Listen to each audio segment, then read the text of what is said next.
Hey Warriors fans, it's time to talk NACC championships in women's golf. Scott Warras and the head coach Julie Langebartels. It seems like just the other day we were here previewing the season. Definitely does. And now here we sit, previewing the NACC championships. It'll happen Saturday, Sunday, Monday, 3-day tournament down in west side of Chicago at St. Andrews. Okay, Julie, let's just step back for a second.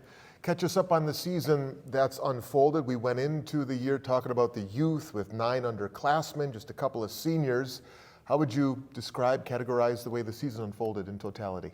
Well, we started off really strong at the Carthage tournament, shot a really great score. We've had some ups and downs throughout the season with different scores, but I think right now we're starting to peak. We had a really great day of qualifying last Sunday, and that's always exciting when you're going into the NACC championship, when you see some really great qualifying from everyone.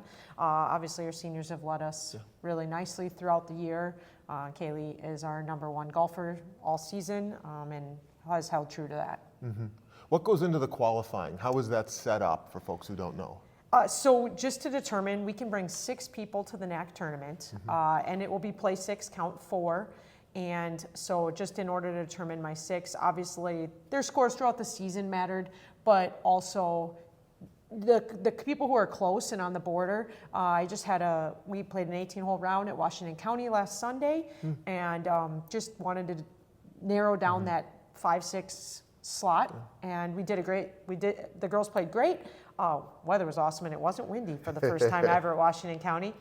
And Bryn Bakke, senior, came through in that 6th spot, so she did an awesome job. Actually got an eagle on 15, which is pretty awesome. I mean, I don't think I've seen an eagle in the 8 years I've been the coach, so really exciting. Well, since you went there, let's talk about the veterans. Let's talk about Kaylee Affeld and Bryn Bakke.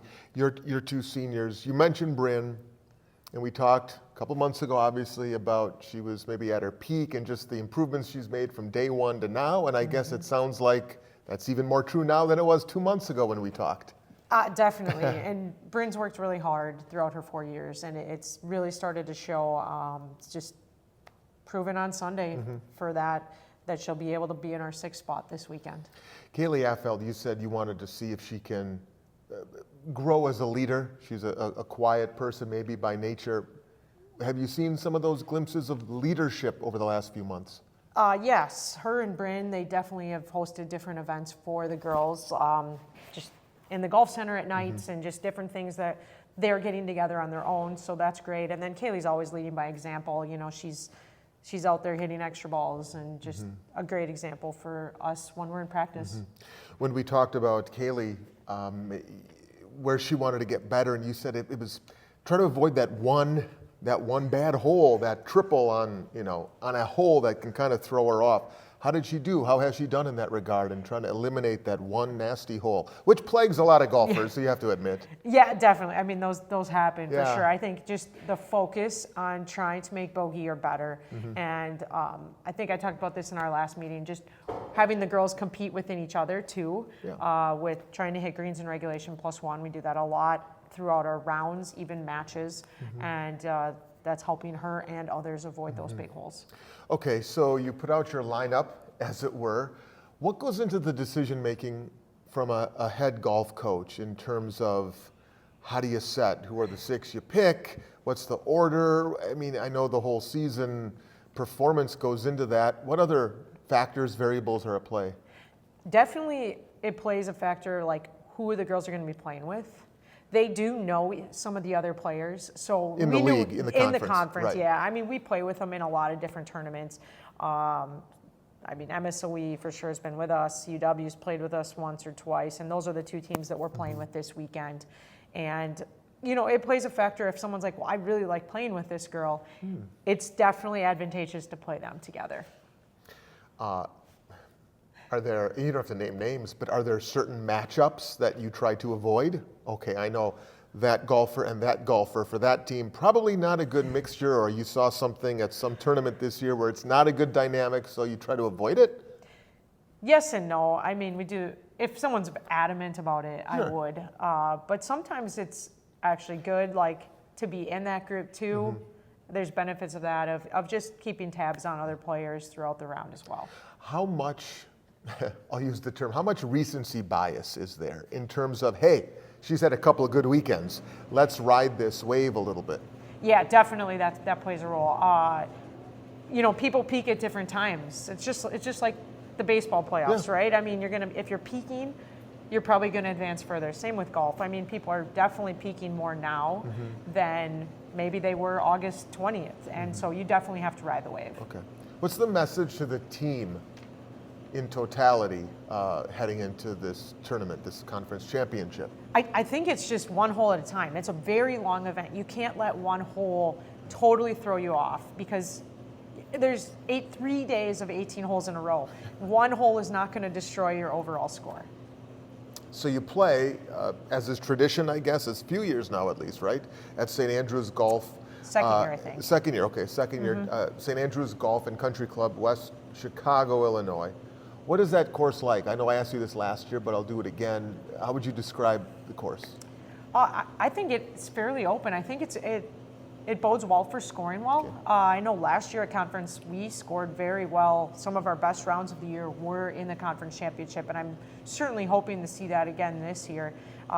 There's trees. It's an older course. It's unlike Washington County with fescue. It doesn't have much fescue. There's some tricky holes. The 18th is definitely a tricky hole with water. The 11th hole sticks out in my brain for a dogleg left that has an uphill green and just tends to be a longer, tricky par 4. So there are a few holes out there that are challenges, but then there's other holes that are very birdieable. I think of like the 8th hole is a birdieable par 5, and I've seen that happen in our groups. Certainly hoping that we see some more of that too. I also think the par 3s are very scoreable. No reason that you can't get a 4 or better on these par 3s. Oh, wow. How do you strategize and map out your coaching strategy for the weekend? How do you allot your time so you're at all the key holes with the right people at the right time? Yeah, it's very hard when there's just one of me and 6 of them out there. So I really try to, like on the first tee, everyone's always nervous. So I try to be out in the fairway to help on the first. Are you cracking jokes? Take the edge off a little bit? Maybe not. I don't know. I don't know. I mean, I'm looking for balls. I don't know. Maybe by the middle of the round. They're pretty serious at the beginning. True. But the first hole, I'm always out there to try and spot balls, and just you don't want to lose a ball in the first hole. It kind of sets your whole round. So just trying to help them on that first hole, and then I try to figure out which holes are going to be the most difficult. And I mean, in my head, I already know which of those holes there are because we played there a bunch over. So I'll try to be at those holes and get all 6 players through that hole. Last thing on the way out, Coach. X Factor. Is the weather supposed to be pretty nice? It's supposed to be beautiful, right? It's actually going to be warm. A little I too think warm, maybe. 87 or something The like that for heat. 2 of the days. Heat. I'll take it. But Yeah. it's going to be warm. Any kind of X Factor, something off the beaten path that you might just maybe remind your players of or whatnot? I think just taking it one hole at a time is really the X factor in it, and just not letting anything mentally slow you down. Like staying mentally in the game and just play each shot as you see it. Don't try and hit a miracle shot because we don't need miracle shots. We need just one shot at a time.